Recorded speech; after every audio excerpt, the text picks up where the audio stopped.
Hello, welcome to today's edition of Pegasus Test. On today's edition, we're covering the Tactical Bang Can. So what is the Tactical Bang Can? It is a flashbang simulation device that is powered by blanks. Notice I'm using the generic term blanks because you can use a 12 gauge blank with this, you can use a 9mm blank, or even a 209 shotgun primer. The grenade itself consists of 3 parts. The pin here, and yes, it's safe to pull because it's an impact device. This is the striker up here. Here you have your end cap that you screw off. You place the shell or the adapter for the 9mm or the primer in there. Then you make the grenade safe by putting the pin back in when it's loaded.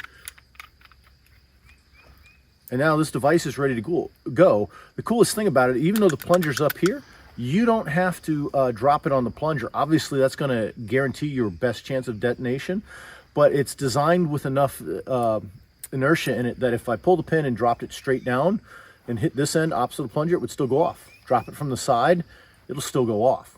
All right, so let's break the grenade down to its components. So you unscrew the end cap there, making sure you have placed the pin in. That's key. Put the pin in before you do this.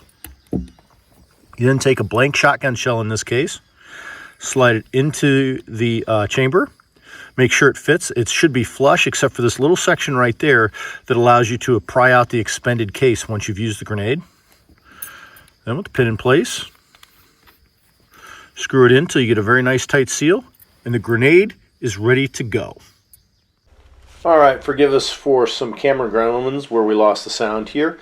But what we're explaining here is how the grenade will work when we drop it on the end opposite the plunger. Once that grenade, the pin is pulled, it then allows the plunger to be in a position to strike the primer on the shotgun blank. When you drop it, it will then provide enough inertia to release the striker and detonate the shotgun shell. And the claim from the manufacturer is it works from all angles. So what we're going to do right now is drop the grenade from the opposite end of the plunger. So it should fall and hit and detonate. Let's see what happens.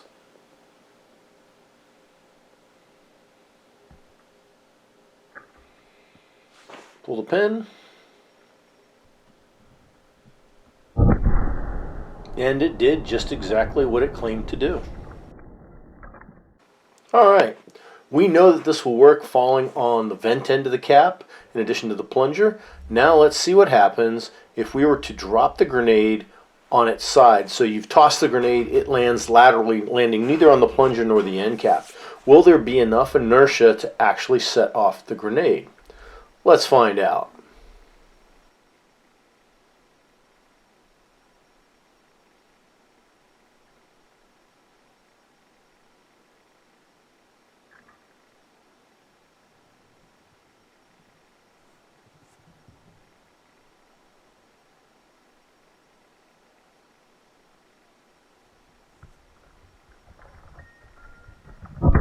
And yes, it will. Okay, so one, you want to make sure you retain your safety pin, all right, because you'll have to buy another one if you don't.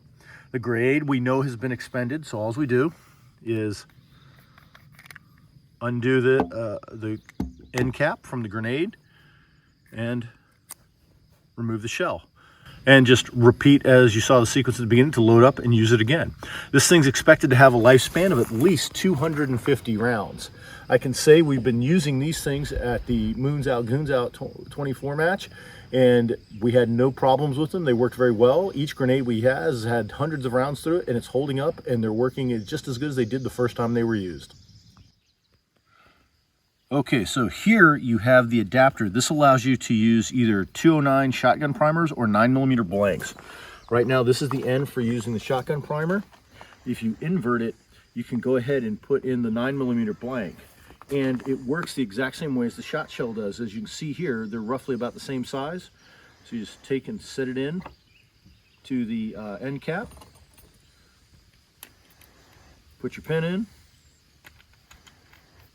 Assemble the grenade, and had I a 9mm blank in there, it would work the exact same way you saw this thing work with the 12 gauge blank.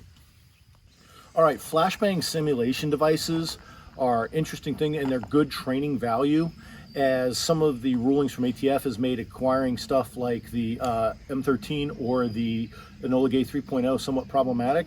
This device here is not a firearm, so it can be sent to your home. It works off 12 gauge blanks, and it's reusable. Now, it's not disposable, obviously. The price tag is over $200 depending on the exact model you get, but it's a great training device. It's pretty loud and makes an excellent distracting device at night, as we found out in Moons Out, Goons Out. I'd like to thank you for tuning in to today's edition of Pegasus Test. Please comment, like, and subscribe, and tune in for future simulator tests.